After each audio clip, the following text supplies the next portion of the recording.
কেন বোকার মতো চলে যাচ্ছিলে আরশি? কেন? কি মেয়ে তুমি? এখন যে সময় তোমার এই বাড়িতে সব থেকে বেশি করে থাকার কথা, সেই সময় তুমি চলে যাচ্ছ। আমি না ডাকলে তো তুমি আসতেও না বোধহয়। কি করতে আসবো আমি এখানে ভূমিতে? কি আছে আমার এখানে বলতে পারো? না আছে নীল, না আমার শ্বশুর বাড়ির কেউ আমাকে চায়। দেখতে পেলে না কাজলের মতো মেয়ে আমাকে কিভাবে ভয় দেখালো? শোনো আরশি, এই সময়টা কিন্তু মান অভিমান করার সময় নয়। এখন তোমাকে অনেক বেশি শক্ত হতে হবে। আরে বোকা, নিজের জায়গা এভাবে কেউ ছেড়ে চলে যায়? হ্যাঁ, ওই কাজল অত্যন্ত ধুরন্ধর একটি মেয়ে। ওকে আমার থেকে তো বেটার কেউ চিনতে পারে না। ও খুব ভালো করে জানে কোন কোন কথাগুলো বললে তুমি এই জায়গা ছেড়ে চলে যাবে। কিন্তু ভূমিদীপ,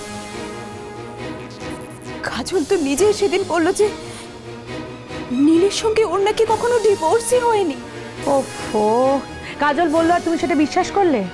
হ্যাঁ, তুমি কি বলো তো? পুলিশের কি খেদে কোনো কাজ নেই? পুলিশ এখন তদন্ত করবে ওদের মধ্যে আদৌ ডিভোর্স হয়েছিল কি হয়নি। অদ্ভুত। কাজল একটা অত্যন্ত অসভ্য মেয়ে এবং আমি বলছি এটা ওর একটা পরিকল্পিত চাল। হ্যাঁ, এটা ওর একটা চাল আরশি। আর এই চালের কাছে তুমি যদি মাথা নোয়াও তাহলে তো আলটিমেটলি কাজলকে জিতিয়ে দেওয়া হলো।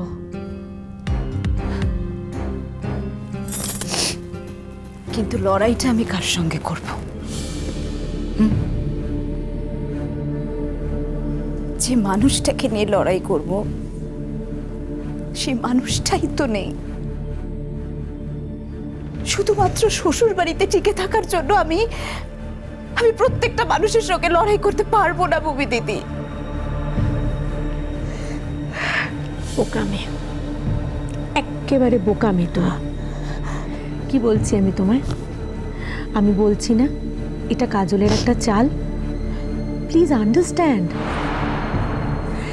নীল যখন তোমাকে বিয়ে করেছে আরশি, তখন ওকে ডিভোর্স না দিয়েও বিয়ে করেনি। কাজল সিম্পলি মিথ্যে কথা বলছে তোমায়। ভূমিদি, অথবা অথবা দেখো, এটা হয়তো ওদের দুজনেরই একটা চাল।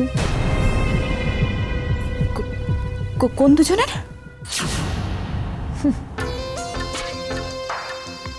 কোন দুজনের?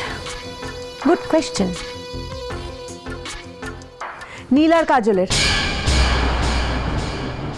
আরশি, কথাগুলো খুব ভালো করে মিলিয়ে দেখো। তোমার কর্তা তিনি এ বাড়ি থেকে চলে যাওয়ার সময় চিঠি লিখে দিয়ে গেলেন যে কাজল এ বাড়িতে না ফিরলে উনি নাকি ফিরবেন না, কাজল ফিরে আসলেই উনি ফিরে আসবেন এবং কাজল ফিরে আসলে উনি নাকি জানতে পেরে যাবেন। কি করে? How come? বলো। তোমাকে আমি বলছি আরশি, এটা 100% ওদের দুজনের একটা গট আপ গেম। আচ্ছা তুমি কি মেয়ে? হ্যাঁ, কি মেয়ে তুমি? তুমি এরকম একটা অন্যায়ের বিরুদ্ধে রুখে দাঁড়াবে না? প্রতিবাদ করবে না? তোমার জীবন নিয়ে এভাবে ছিনিমিনি খেলা হবে, তুমি মেনে নেবে সেটা? আমি তো মেনে নিইনি ভূমিদি। তুমি কেন বুঝতে পারছো না? আমি মেনে নিইনি বলেই তো আমি পুলিশের কাছে খবর দিতে গিয়েছিলাম। কিন্তু তুমি দেখতে পেলে না? দেখতে পেলে না তুমি? পুলিশের কাছে প্রত্যেকটা জিনিস কিরকম অন্যরকম ভাবে প্রেজেন্ট করলো মেয়েটা। মাঝখান থেকে তো আমি বোকা মনে গেলাম। হয়, এরকমই হয়। এটাই সংসারের নিয়ম আরশি। এ বাড়ির ক্ষেত্রে তুমি দেখলে না কি হলো? পালা বদল হয়ে গেল। হ্যাঁ, আমি মেজকা আর মেজো কাকিমার কথা বলছি। দুজনের হঠাৎ করে ভোল পাল্টে গেল। কাজল রানী তো এখন ওনাদের একেবারে নয়নের মণি হয়ে উঠেছেন। প্লিজ ভূমিদি, ওই মেয়েটার নাম তুমি আমার কাছে নেবে না। আমি জাস্ট ওকে সহ্য করতে পারি না। তা বললে তো হবে না। কাজল যেমন তোমার পিছনে লেগেছে তেমনি তোমাকেও 1000 গুণ বেশি করে ওর পিছনে লাগতে হবে। ওকে তাড়িয়ে ছাড়তে হবে এ বাড়ি থেকে।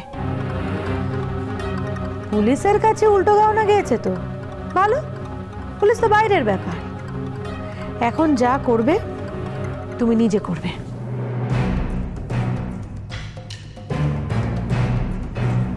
কি করব আমি? পুরো বাড়ির সবাই যার পক্ষে, আমি একা সেখানে কি করব? আমি কি বা করতে পারি? তোমার ভরসা নেই আমার উপর?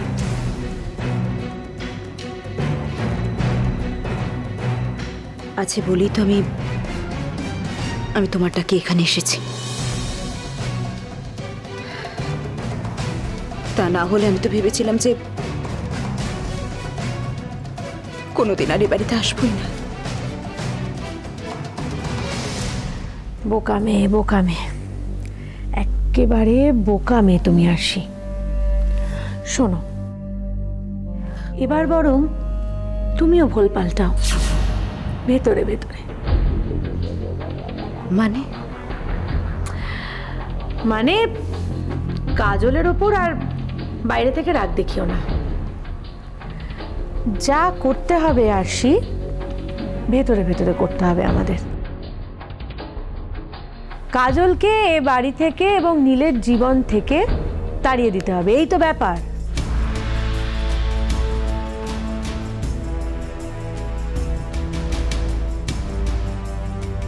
কি হবে না?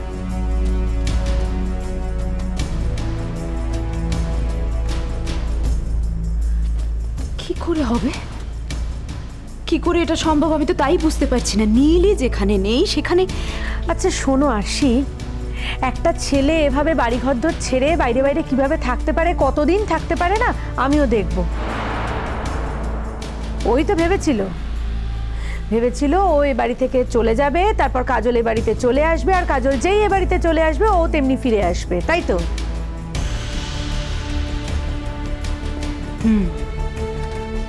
তোমার কথা তো সবই মিলে যাচ্ছে। বললাম তো আমার বুদ্ধির সঙ্গে পাল্লা দেওয়ার মতো বুদ্ধি না ওদের নেই। কিন্তু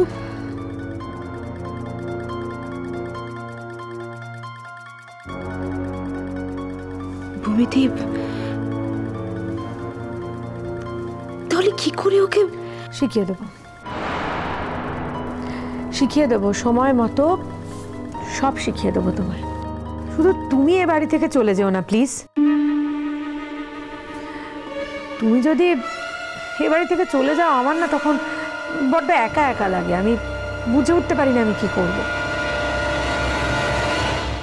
তাই তো বড্ড একা হয়ে গিয়েছিলে ভূমি। এই বাড়িতে এতগুলো লোক, অথচ তুমি এমন একজনকেও খুঁজে পাচ্ছিলে না যার সঙ্গে একটু কথা বলা যায়। ভাগ্যিস আরশি এসেছিল, তাই একটু হালে পানি পেলে, তাই না? আমরা দুজনে আমাদের ঘরের ভেতর বসে কথা বলছিলাম আর আপনি সেটা আড়িতে শুনছিলেন। ভারী খারাপ মানুষ তো আপনি। থাক না ভূমি, তোমার মুখে কে কেমন মানুষ, কার কিরকম স্বভাব সেগুলো নাই জানলাম। তুমি এমন কি নতুন কথা বলতে পারো বলো তো, যেটা আমাকে একেবারে আড়ি পেতে শুনতে হবে? তুমি কি পারো, কতটা পারো, সবটা আমার জানা গো।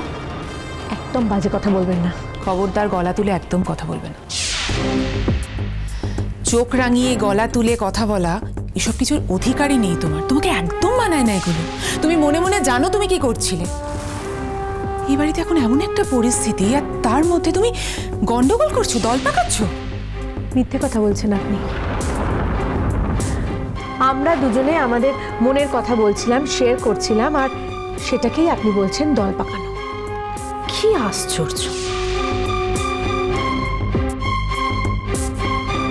এখন থেকে এবারে সবাইকে শুধু আপনার নির্দেশ মেনে চলবে নাকি? হ্যাঁ, এ তো দারুণ মজা। তাই তো, দেখো না, 2 দিন হলো বিয়ে হয়ে এসছেন, আর আসতে না আসতেই। তাও যদি আপনার কেচ্ছার কথা কারোর জানা না থাকে।